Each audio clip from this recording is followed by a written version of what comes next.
My world that I want to have a little pride in. My world, and it's not a place I have to hide in. Life's not worth a damn till you can say I am what I am.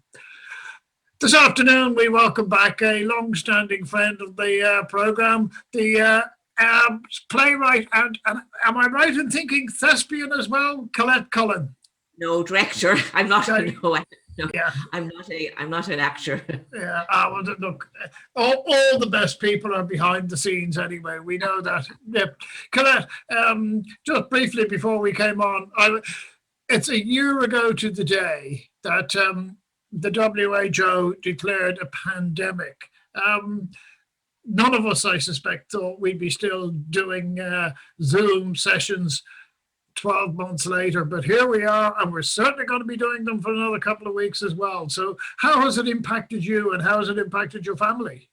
Well, I think initially this time last year, it was really a shock. You know what I mean? Yeah. I think, and we were all very scared, but it's kind of a weird aspect, I think, of human nature. You can almost get used to anything. As I was saying to you, like before we started, I kind of consider myself lucky. Like I work from home in any event, and I'm a writer, so I can still work. I mean, in terms of the live performance industry, it's obviously decimated them. And if you're an actor, or I really feel, or director, I think it's very tough. You know what I mean? So I consider myself, lucky, because I'm used to working from home. I live somewhere nice. My 5K is I live near the sea, so yeah, I consider myself quite lucky. Obviously, I'd love to, be back working in theatres again, back to the cinema, back out in restaurants, etc. But yeah, I just think you have to stay positive and do the best you can, really. Yeah. I find that what I have to do is channel my inner Aung San Suu Kyi and just pretend I'm on house arrest. Yeah, but it's all very, I mean, both of us, as we were discussing it earlier, we both live in nice locations, and that's great. However, as you can see in the background, that's St. Anne's Park. You can't eat location. You can't eat scenery, as many people who grew up in Connemara discovered. You still need a cash flow. Without being too personal about that, has that been very challenging, particularly for somebody like yourself who's in the arts? Well, it has been, yeah. I mean, like, it's a tough business at the best of times, and yes, opportunities are obviously kind of have shrunk, but actually, strangely, because of COVID and having to do more work on Zoom, I found that I've done an awful lot more international work. So actually, that's interesting. Quite busy. Yeah. So I mean, so it's been kind of good for me in a certain way, because, like, for instance, I think particularly if you live in a geographically remote area, say like we do, like say I've been doing work in the States, and I've been doing work in the UK, and normally if I wasn't able to travel, I wouldn't be able to attend, for instance, rehearsals. And because of Zoom, I now can. Like, we're actually rehearsing and recording a play of mine at the moment, and it's been brilliant because I've been able to attend all the rehearsals. And it's the same with I directed a little play of mine recently for a company over in fact, Greenfield, Massachusetts, and one of the actors was in Athlone, the other one was in Galway, and I'm here in Dublin. So it's been kind of interesting, that point of view. Yeah, it's interesting you should say that, because back in the early 90s, I was working in software development in Australia. The company I was working for, a major US IT company, it was before the days of the internet, before anybody had heard of Microsoft and all of that. Well, we'd heard of Microsoft, but we hadn't heard of Facebook or any of those. The company I was with set up a project to develop software, and one of the offices was in Sydney, another was in Chicago, and a third one was in Europe. And I won't say we turned out a lot of work, but I always got the impression that what they were trying to do was to see whether remote working worked. Now, unfortunately, well, I won't say unfortunately, but that involved us going into an office and then trying to liaise with different places around the world. As I say, it was before the internet or anything like that. And it ran into problems. But what we seem to have discovered now, because we've got much better communications facilities, we can actually make these things happen because we can communicate with people like yourself when we need to, and we can make things happen. How do you feel about that? Well, I think, to be honest with you, I mean, obviously there's nothing, particularly us being Irish, I think we very much like personal contact. I think that's difficult culturally. But for instance, actually, the project, what I'm going to talk to you about today, the audio drama series that we just launched on March 8th. I mean, I co-wrote that with the writer who's based in Chicago. I've never met. We never had any contact, but we were able to have WhatsApp calls, for instance, and when we were rehearsing and recording the series, like the company that commissioned us is based in Chicago. When we recorded the series, I was in Dublin. In fact, he went back to his family at one stage in upstate New York. One of the actors, in fact, an Irish actor, Leslie Ann Riley, who was in the series, she was in Galway. Another of the actors was in Turkey. Another one was in Los Angeles, and the rest then were in Chicago. So all of us could work together because of Zoom, really. So even though we complain about Zoom, and it's obviously got limitations, it allowed me be involved in that project. And so the fact that Leslie Ann is in Galway and I'm in Dublin, we're not at any great disadvantage. We can still, work on projects and kind of seize these opportunities that really probably before remote working and we wouldn't have been able to do. Sure. So from that point of view, that's been a kind of a positive. And I think it kind of depends. See, I think the thing about artistic people or our artists is that we're always changing. Do you know what I mean? We're adaptable, and you have to all the time. And so you have to make the work happen. You have to think, because things are never really easy. I don't want to be complaining too much, but it's difficult. The whole creative industries, it's very difficult to make a living. It's difficult to get opportunities. But in a strange way, working from home almost like levels the playing field, because I think a lot of people find that the old hierarchies have broken down. So the kind of gatekeepers that were there before have changed. And like, say, for instance, the company that I'm working with in Chicago, they decided to, because obviously COVID, they had to close the theatre. So they were going to make their 9th season an all audio season. And then they thought, that means that we can work with people worldwide. So they decided, because of COVID, that they would look at everything they did a different way. And that's a positive thing. I hope that way of looking at the world, will stay even when hopefully we're able to meet each other in person again. So I suspect one of the major drawbacks for people like yourself in the environment you're working in is that, and I discussed this with a couple of people recently, all the festivals around aren't going to take place in the same way that they did. So the Dublin Gay Theatre Festival is not going to take place. Seen and Heard's not going to take place. How much of that is a bottleneck for you, or is it just something you have to work your way around? Again, I mean, it's something you have to work your way around, because we decided, like, say this play that I'm rehearsing and recording at the moment, I did the very last thing actually I did in a live theatre was just a short I did March 8th last year. Just a short piece, 15-minute piece that I wrote. And it was directed by this very talented young director in London called Maya Shimon. And so they did that. I wasn't able to go attend because that was the beginning of COVID. And then she got in touch and said, look, I love these characters. I love these plays, and I said, well, actually, it was actually a piece I'd taken from a full-length play. So she decided then because she couldn't work in theatre with COVID, that her and the 2 actors would actually rehearse the full play, and record it on Zoom. and use the Zoom recording then to generate interest in the play, so that, you know, when theatres open, we can get a production.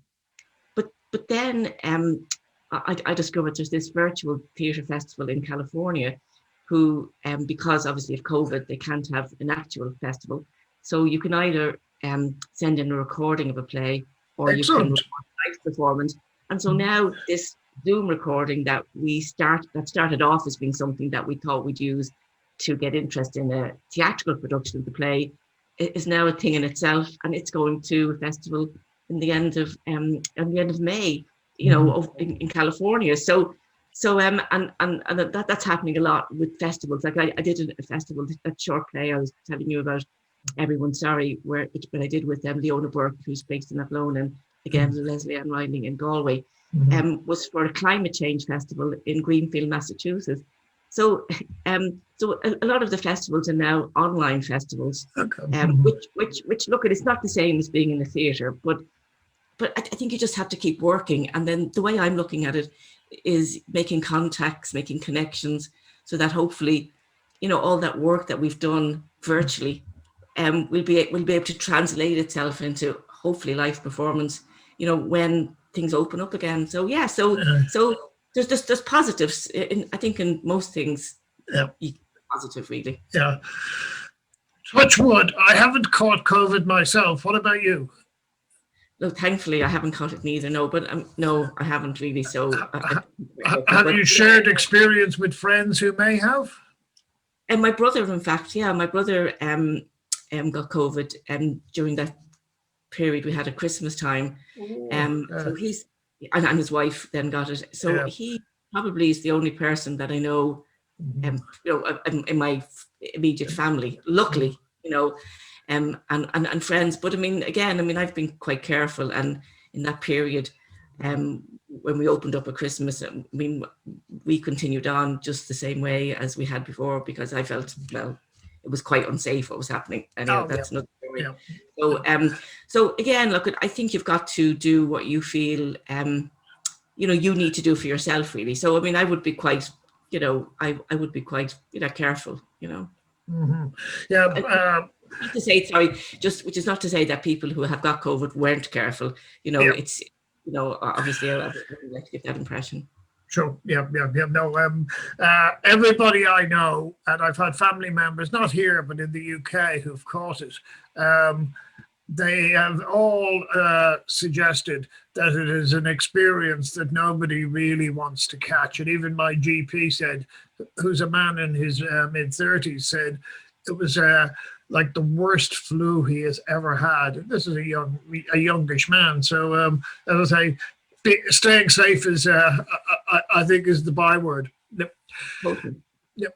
I spoke a couple of weeks ago. I interviewed Siobhan Conmey. Siobhan, you may know through Street 66, the bar that used to be the old Front Lounge. Now they've been closed virtually for the last 12 months. And what we were discussing was that it seems that the LGBT community, and I know everybody has been hit hard one way or the other, but the LGBT community would appear to have a certain amount of unique stuff, shall we say, impact of COVID, because so much of it is about getting out there and socializing and meeting people and just generally congregating.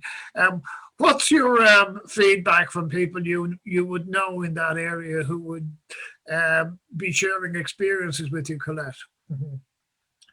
Well, to be honest with you, probably just like you said, I mean, like, I think that's, some of that can be, like, it really depends on your lifestyle, you know. I mean, like, I tend to have a quite boring probably lifestyle. You're a creative lifestyle. Yeah. I mean, I spend a lot of time, you know, here, you know, so and I suppose, like, it depends. I mean, I think not being able to see friends, really, I think not being able to socialize, I think that's quite difficult, really. And I think it's certainly for a younger generation. I mean, it depends, and it depends on your situation. I mean, like, I'm really lucky. I live with my partner. So, you know, I mean, if I lived on my own, then that would be totally different. So I think it very much depends on your particular circumstances. But I do feel for people. And also, you know, like I like kind of reading, I like going for walks. I mean, you know, I mean, I like going out and about, but, you know, but it doesn't bother me that much. I mean, I like being home too. But I think of friends of mine who are more gregarious than I am. And, you know, I think it's tough for them. I think it depends on your personality, really. So really, you know, in terms of my own personality, I'm not saying I wouldn't like to be able to do the things I like doing, but it doesn't affect me as much as it does, you know, other friends. And I think that's very difficult. I think if you live on your own, you know, it's really tough. You know, it's really, really tough. You know, and as I say, I'm lucky. You know, I live with my partner. You know, we live in a nice part of the world, so you know, we have enough, you know, money to survive. You know, to buy nice food, to have the odd bottle of wine. So, I mean, I think if you're not in that situation, then I think it's very tough, really. Yeah. Do you find, because I was talking to, I interviewed somebody about a week ago, and they're, for want of a better term, they'd be a drag artist. And I was asking them, because their world is, it doesn't lend itself quite as much to, shall we say, internet or radio that your artistic endeavors might. But they were, excuse me, they were very comfortable in one sense by saying, well, it allows them more time to focus on the whole approach to costume, the whole approach to writing, a whole approach to how you engage with your audience. And so they saw that as being a positive. Have you been able to do that as well, and just being able to give more time to some of the aspects of your work that you might not normally do, Colette? Yeah, I mean, I think I've been writing more. I mean, I kind of write and direct, so I've definitely been writing more. I started having other people, you know, direct my work, and so I've had to do that in many cases, which has been good, which has been positive, and yeah, I think, see, I think a lot of it too depends on your personality. I mean, whoever you spoke to there seems to have like put a positive, you know, spin on things. Like I found in the beginning, like this time last year, I found it kind of difficult. I kind of found it more difficult to work, really. I found it more difficult to concentrate. I mean, I think that's the thing about being creative, being a writer. You kind of need a certain kind of headspace to get into. And so you can get distracted easily. Well, I can. And so, you know, particularly when you have like you know, my partner, you know, wasn't able to work. So, you know, everybody was at home here. So there's just more distractions. And, you know, you know, it's always easy. Like, I mean, I welcome distraction. And so I have to, you know, you have to sometimes force yourself to come in. And so, so it took a while really to be able to adjust into a way of working. But yeah, I've been writing a lot more, and you know, reading more, and as I was saying to you, you know, because of reaching out really outside of Ireland, I found I've been really quite busy actually, you know. So yeah, so you know, and so just keep on, like I'm always busy. I'm that kind of a person. So so really, I don't get bored easily. There's never enough hours in the day, and so I think I'm lucky from that point of view. Like people go on about doing all house cleaning and this, that, and the other, and I never, like, I have to force myself to do those aspects of life. You know, there's always other more interesting things. So yeah, and I think being able to like, because I'm not going out, you know, even to meetings, everything's happening on Zoom, even though I think Zoom is very tiring, I find, and it draining. It does mean that you save a lot of time. So I find, I've got more productive, really. Yep. Unlike myself, I gather you might have younger children living with you. How are they coping? Yeah, no, well, I mean, look, I think it's difficult for, I do think it's difficult for, you know, if you're in your like early 20s, you know, that, you know, even get into your 30s, I think those ages, like your late teens, where you go out more, where your friends are important to you, I think that's quite, you know, like my lifestyle, other than the fact that I can't go to the theatre, I can't go to the cinema, you know, and I can't go out to eat, I mean, and I can't see my family and friends as much. it's not dramatically changed. Whereas I think, if you want to go out and meet your friends, you want to socialize, that stage of your life, I think it's quite difficult. And like, you're stuck with your family all the time. I mean, gosh, when I was that age, that would be like hell. Do you know what I mean? To be stuck with your, what could be worse than parents? So I think it is tough, and also that's the age where you're trying to be independent of your parents, and unfortunately you're kind of thrown back on them again. But look, at of course, just have to. Hopefully there's light at the end of the tunnel. I'm really upset that I can't go to super spreader events like the Cheltenham races. Yeah, tell us, Claire now, or Colette, apologies. What we're here to talk about is the latest production you've got. It's called Deep Shadows, and as you said, it's a collaboration with the theatre group in Chicago. How did that come about? Well, I saw something on the internet that they were looking for writers that were interested in crime drama, which I love, but I haven't never written for it before. So what had happened was this writer, my co-writer, as it now happens, Aaron Mays, had pitched an idea to this company for an audio crime drama series about a social worker based in Chicago. They didn't really want to do a police procedural because it was at the time when, really the police were, there was a lot of conflict with the Black community about, the Black Lives Matter, and so we didn't really want to be promoting the police. So Aaron came up with this idea of a social worker, which I really liked. And so they just put the two of us together, and and we'd never met before. We knew nothing about each other. We're very different. We basically had a WhatsApp chat, and we just really hit it off. So we put together then, we discussed a lot, the characters, the story, the setting, and came up with this, what's now called Deep Shadows. And it's, as I said, it's a 6-part audio crime drama series. And it focuses on this Chicago-based social worker, Joelle. And she is totally passionate about her job and committed to it, but a disaster when it comes to romance in her family life. And her girlfriend is Irish, Siobhan, and she's having problems with her visa. And she's also got a younger brother, Michael, who's a police officer.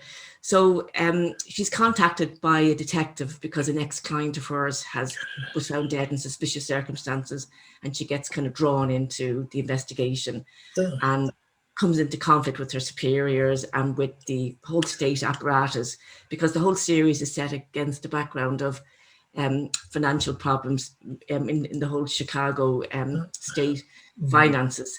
So it was an opportunity for us to look at, racism, classism, corruption, but in an entertaining way.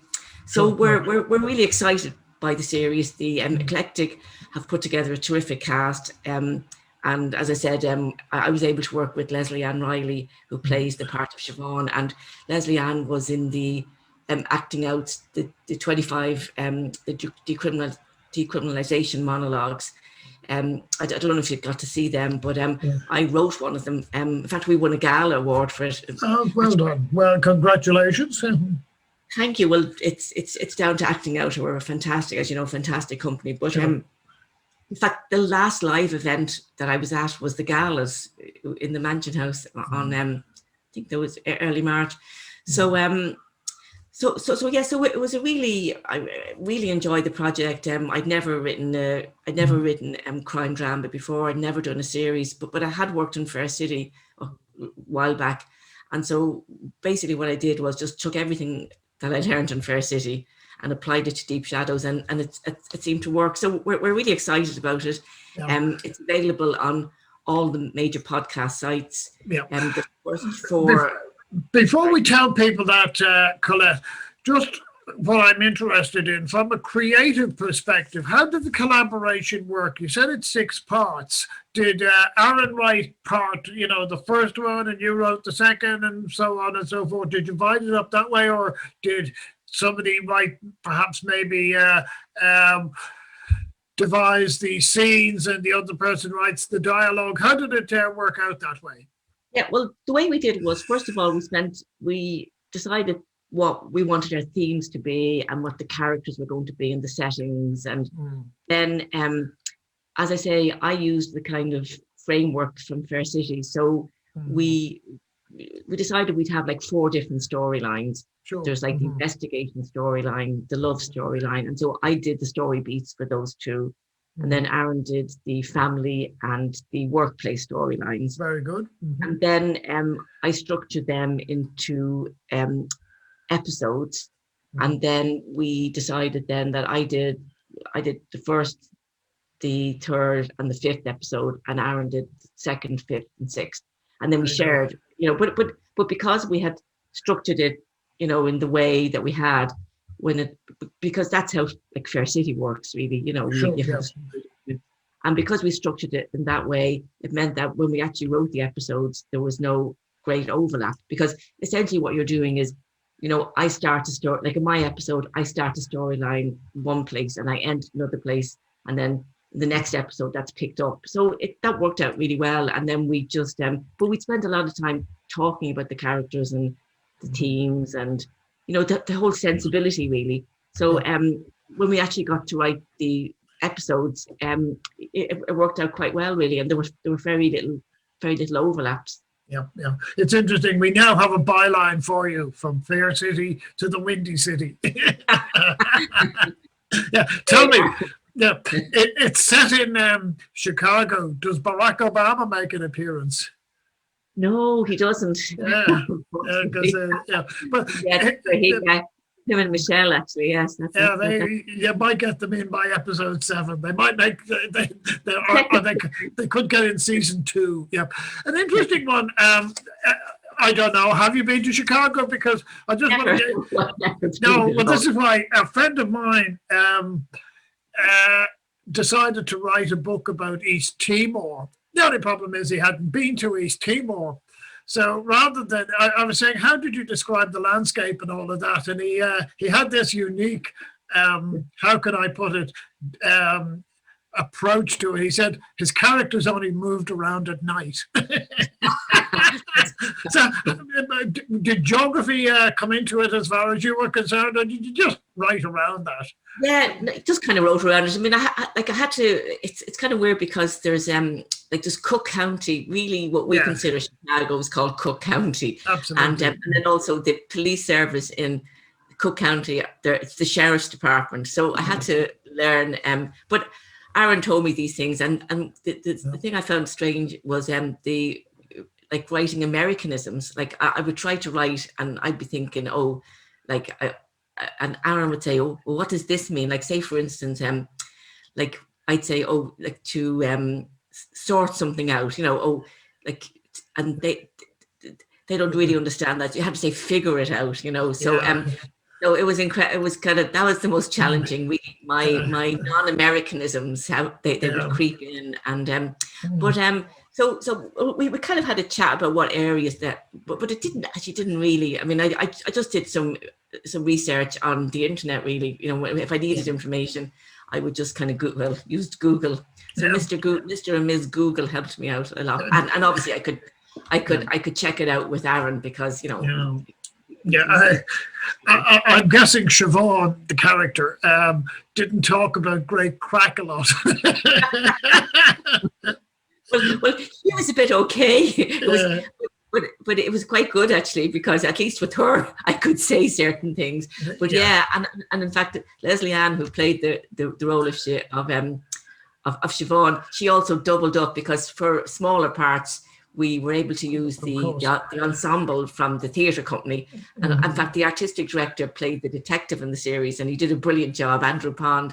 So we're going to bring him back. But actually, Siobhan, Leslie Ann also doubled up as an American in it. So I was very impressed with her American accent, really. But it was great. It was really, I really enjoyed it. It was terrific. I really enjoyed working on it, and it was really nice, collaborating with somebody and being able to get on so well with each other. And if I ran into a problem, I could ask him, or vice versa. So yeah, I was initially, apprehensive about it because I'd never co-written before, and then to co-write with somebody that you don't even know. But yeah, it was a really positive. It's a challenge, isn't it? Yeah. Yeah, you just have to go for it, really. Yeah. Can I ask you then, Colette? It's a bilocational production in the sense that you're here and he's over there. Using that great Americanism, what's the market you're aiming at? Is it clearly Cook County and the state of Illinois is a much bigger market than it is here, but are you looking at it being successful in both markets and even beyond? Mm-hmm. Yeah. I mean, absolutely. I mean, obviously, Eclectic they're known in that area, in the Chicago area, and in the States. But yeah, I mean, like this whole season, they've done 5 podcast series, and like most of they decided then that the series would be written and directed by women,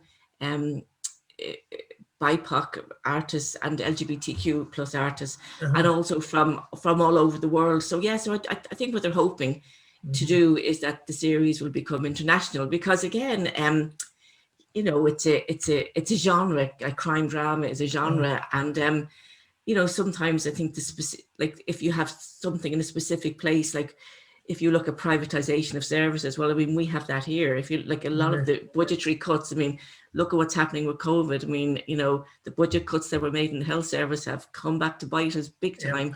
So I think a lot of the problems that you find in the world, unfortunately, you find them in more than one place. So yeah, I think even though it's set in Chicago, I think it's relatable to certainly first world. Indeed. First world. Mm-hmm. So do you see yourself, I mean, you've just done the first series, do you see yourself continuing down that path? Is there going to be a season 2, or how could all that change if we're all back out in the fresh air again? Well, no, because I think what's really interesting with the whole podcast area is like, I mean, I actually love radio, and I love radio drama, and I lived in the UK for a long time, and I used to love listening to the Archers and BBC Radio 4 do like fabulous radio drama, as does RTE. But I think with this whole podcast, like my daughter listens to podcasts all the time.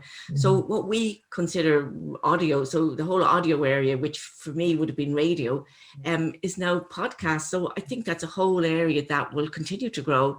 And like, who thought that, essentially radio drama would have so yeah, we're definitely interested in doing a second series, and also I'm planning to do probably an Irish-based one myself, like an audio drama, crime drama series that would be based in, I mean, it's very early days for that, but yeah, I just loved working in that area. It was really, really interesting. Well, it's interesting. What you and I from our generation would have called radio drama, it's now audio drama, effectively, isn't it? Because it's the delivery mechanism, which is the internet. And I think that's, particularly for people like me who are still working in radio, it puts up an enormous challenge, because in the past, we really had a certain monopoly on audio. Now we have... podcast has taken over so much in the last couple of years, and particularly, as you say, crime podcasts. Yeah, and true crime. But in a way, I think it grows the market. I think the way you have to look at it is that it grows the market for your product, for what you're trying to do, and also it makes it more. It's cheaper, like it's easier, like less expensive. Well, it's probably less expensive. Very important. So it means that it's easier for people to create, and anything to me, anything that makes it create is positive. Yeah, and not only that, but the beauty of podcasts is you can do it anywhere. You can do it when you're out walking your dog. You can listen to them when you're on the bus. You can listen to it when you're who knows, out doing the gardening, out doing the shopping. And I think that's one of the great flexibilities of the technology. Yeah, absolutely. So I think it's terrific. Yeah, I mean, and if it gets more people listening, gets more people listening to drama. I think it's a win-win situation for those of us who create the work, and for the audience who wants to listen to work. And not only that, from people like myself who are no longer matinee idols, it's almost like going back to the days of if you've got a beautiful voice, then that's all that matters. Absolutely. Yeah. Colette, I just want to finish off. Tell people on the show, how can they listen to where your production of Deep Shadows? Okay. Well, sorry, it's yes, it is Deep Shadows. Yes, it is Deep Shadows. Yeah. So Deep Shadows, it's by Eclectic Full Contact Theatre. It's available in all major podcasts. I mean, I tend to listen to Spotify myself, but Apple, Google. So basically all the major podcast sites, you can listen to it. As I say, I think there's 3 episodes are up at the moment. Next Monday, the 4th is going up, and then the following Monday, so all 6 will be up. And so, look, please listen to it. We'd love any, pass the word on, because obviously what we're trying to do is to hopefully generate enough interest that we'll be able to do a second series. Indeed. Is there any cost in listening to it, or is it free? No, it's all free. Wow. Free, except for, well, obviously if you're Spotify subscription, but no, it doesn't cost. It's completely free. Excellent. Colette Cullen, it's always a delight to have you as a guest. We can't wait to see you back. As we say, putting on live productions on the boards. But in the meantime, we're so proud of what you're doing. And Deep Shadows, we'll hopefully get more and more people to come and listen to it, not only here, but we also go out to the rest of the world as well. So Colette, stay safe, stay fabulous. That's great. Thanks, Mick. Really enjoy talking to you. Thank you. Bye-bye. Bye-bye. My world that I want to have a little pride in. My world, and it's not a place I have to hide in. Life's not worth a damn till you can say